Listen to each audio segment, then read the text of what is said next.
I don't think we believe that educating the youth and the future leaders of the country on systemic racism is indoctrination. We're going to finally root out systemic racism in this country. America has a long history of systemic racism. Black Americans, and black men in particular, have been treated throughout the course of our history as less than human.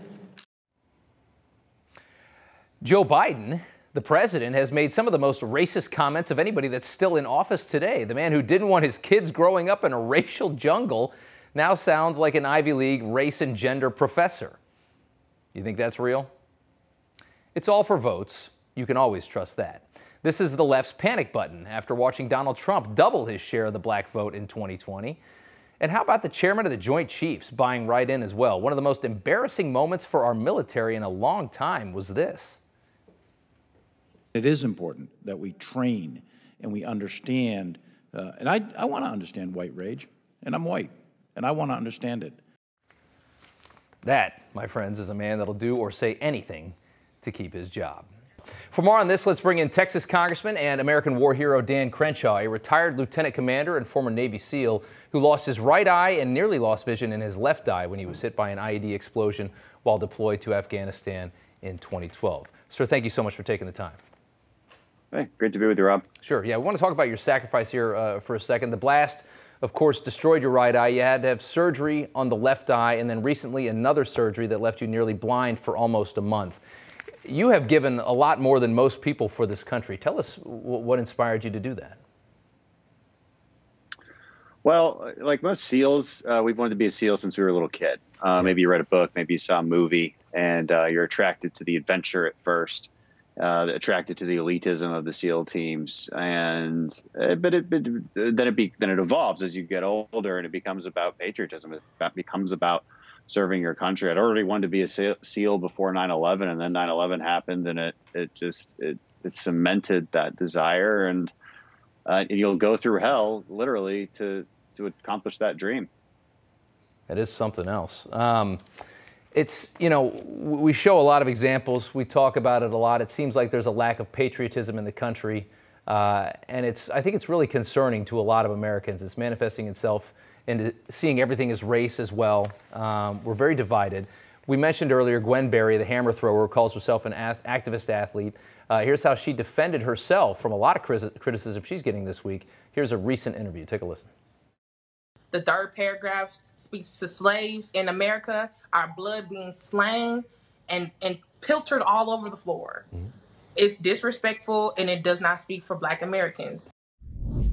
Talking about the national anthem, I mean, how do we respond to that? How would you respond to that? The line she's citing isn't in the national anthem, but that's the simplest response. Look, this gets to a broader argument from the left that if there's any relationship to racism from any of our founding fathers, from any of our history, then it must mean the entire thing should be debunked. It should be considered irredeemable. So the truth is, our national anthem was derived from a song. It does have a line that refers to slaves, but that our national anthem is derived from a portion of that song, and we created a different anthem out of it. Okay, you know, because so the argument she's making, it's like saying you shouldn't go to church anymore because the Bible refers to slaves. Yeah, that's the same argument. It's not a good one. I've heard it a lot over the years.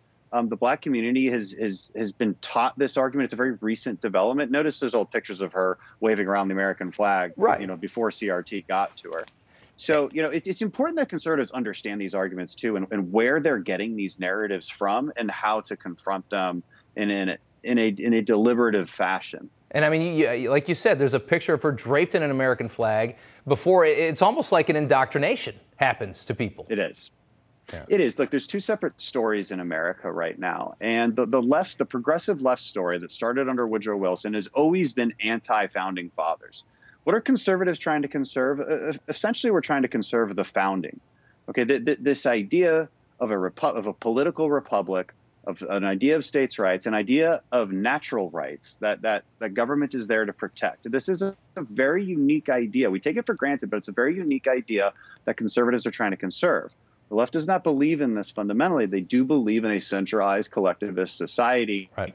And for them to get there, for them to convince people that that revolution is necessary, they also have to convince you that the current American experiment is irredeemable and racist and bad and evil. This is rooted in Marxist ideology, and they use resentment politics to make you believe this. That's what's happening. Yeah, I mean, to their credit, it has its brilliance to it. I mean, they know exactly what they need to undermine to get this job done. They knew exactly where they needed to go. They got to get into the learning institutions. They know exactly how to do this, and that's what's so scary about it. Ilhan Omar, Congresswoman, member of the squad, asked in a recent CNN interview about her comments comparing the United States and Israel to Hamas and the Taliban. Take a listen to this. A group of Jewish House Democrats wrote a letter to President Biden saying that accusing Israel of acts of terror, as you and other members of the squad have done, is anti-Semitic. Do you regret these comments? I don't. You fought for this country. I mean, equating the job that you did to what Hamas does, hiding behind Palestinians and firing missiles at innocent people in Israel. What do you make of that equation? Look, Ilhan Omar is trying to tell America that she doesn't like Jewish people. I don't know how much more she has to say for us to believe her. She's trying to tell us. She's been trying to tell us for a very long time. She doesn't like Israel. She doesn't like Jews, and she doesn't like America. Right? It's mind blowing. We can try to understand it, but we can't. Look, she's a great example of being indoctrinated by the progressive left. Right? Yeah. And actually, I say that very carefully because all Somali immigrants are not like that. No, they're not. You can look at other refugees, and most refugees I know, most new citizens love this country in a very profound way. Yeah. Her indoctrination comes from the radical left and this Marxist ideology and this wrongful storytelling about what this country is. It certainly does, and toward the country that saved her, a refugee, like you said. That's what's so amazing about it. Well, sir, happy 4th of July, happy early 4th. Thank you so much for the sacrifice that you've given. It's been lovely to talk to you, sir. Thank you so much. Thanks for having me. Hi, Emma Reckenberg here. If you like this video, there's a whole lot more to see on Newsmax TV. You can watch for free right here on our YouTube live stream and be the first one here each time our experts break down real news. Just hit that subscribe button, ring the bell icon, and stay with us on America's fastest growing cable news channel, Newsmax TV.